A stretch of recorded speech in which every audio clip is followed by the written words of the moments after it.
నేను ఇచ్చింది కేసీఆర్ కాదంటే కదా నువ్వు చేసేది. నేను చెప్తున్నా కేసీఆర్ ఇచ్చిందని జరిగింది అని గంట పద చెప్తున్నాను. ఎవడు నాకు చెప్పాల్సిన అవసరం లేదు, నేనే సాక్ష్యం. అన్నం పెట్టుడు మరుస్తున్నా కష్టం కదా. అయితే రాజకీయ పరిణామాల వల్ల కొంతమంది దౌర్భాగ్యులు చేసినటువంటి బాధల వల్ల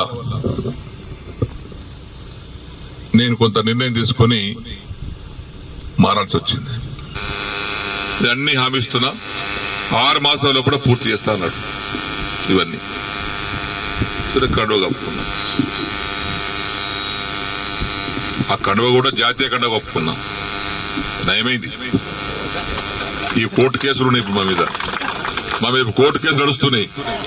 అరే చేతి గుర్తు కండువ కప్పుకోలేదు బాబు, ఇందిరమ్మ బొమ్మతో కప్పుకోలేదు, జాతీయ కండువ మోదీ కూడా కప్పుకోలేడు ప్రధానమంత్రి, అది కప్పుకోరా చెప్పిన. సరే ఆ కథ వేరు లీగల్ గా. ఇప్పుడు ఈ పరిస్థితిలో మనం ఇక్కడ ఆగినాం. దానికి కొంతమంది రకరకాలుగా మాట్లాడుతాం. తర్వాత మొన్న నవంబర్ 7 తారీఖు నాడు సీఎం గారింటికి మీటింగ్ అయితే పోయినా. అందరు ఎమ్మెల్యేలకు మాట్లాడుతుంటే మాకు కూడా పిలిచాడు. అది ఫిరాయింపుదారుల ఎమ్మెల్యే మీటింగ్ పెడితే అందరం పోయినాం. మీటింగ్ అయినాక విడివిడిగా మాట్లాడి పోయినాం. పొంగులేటి శ్రీనివాస్ రెడ్డి కూర్చున్నాడు, బట్టివి కూర్చున్నాడు ఆయన పొలిటికల్ ఆ ఛాంబర్లో. నేను పోయి శ్రీనివాస్ రెడ్డి రేవంత్ రెడ్డి గారు లేచాడు, కూర్చోసేనని అన్నాడు. ఒకటి అడిగితే సమాధానం చెప్పినా కూర్చుంటా అన్నా. ఏందన్నాడు, నేను నీకు 21 జూన్ నాడు నాకు కండువ కప్పిన రోజు నాకేమైనా పైసలు ఇచ్చినావా, నన్ను ఏమైనా కొన్నావా, కట్లట్టు వచ్చినా కొన్నావా చెప్పు, నాకేమైనా ఇద్దరు ఉన్నారు, నన్ను ఏమన్నా నా ఎమ్మెల్యేషిప్ కొన్నావా, నన్ను కొన్నావా చెప్పు, నేను అమ్ముడు పోయినా నీకే చెప్పినా. లేదు పోలేదు, ఇయ్యలేదు.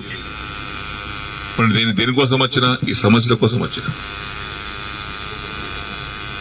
ఏమైనా అయిందా, ఏం కాలేదా, ఏమైంది, 100 కోట్లు ఎస్డిఎఫ్ ఉంటే 30 కోట్లు ఇచ్చారు. తర్వాత బంద్. దగ్గర 70 కోట్లు డబుల్ బెడ్రూమ్ ఉంటే 20 కోట్లు ఇచ్చి 25 కోట్లు ఇచ్చి 45 కోట్లు ఇవ్వాలి. బంద్. పనులన్నీ పేమెంట్ లేక ఆగిపోతున్నాయి. ఆ కాంట్రాక్ట్ పని చేయమంటే పేమెంట్ ఇవ్వమని అంటున్నాడు. దవాఖాన బాన్సుడు బంద్ అయింది, కోర్టు దవాఖాన బంద్ అయింది. సిద్ధపరిసర వారి కాంట్రాక్ట్ 40 కోట్లు ఇవ్వాలి, వాడు బంద్ చేసిండు. మరి వీటి కోసం వచ్చినాయి కదా నేను. లేదా బట్టి గారు చిన్న దగ్గరికి ఇలా లిస్ట్ మొత్తం తీసుకోండి, ఆ లిస్టు తీసుకొని 2 సార్లు ఇచ్చేయండి, ఒకసారి కాదు కానీ. ఇక పొంగులేటి గారు ఆ లిస్ట్ తీసుకోండి, 2 సార్లు మీరు ఇచ్చేయండి. ఇచ్చిన తెల్లారి ఫోన్ చేస్తే బట్టి లేవట్టాడు, పొంగులేటి లేవట్టాడు. ఏమని చెప్పుకోను నేను.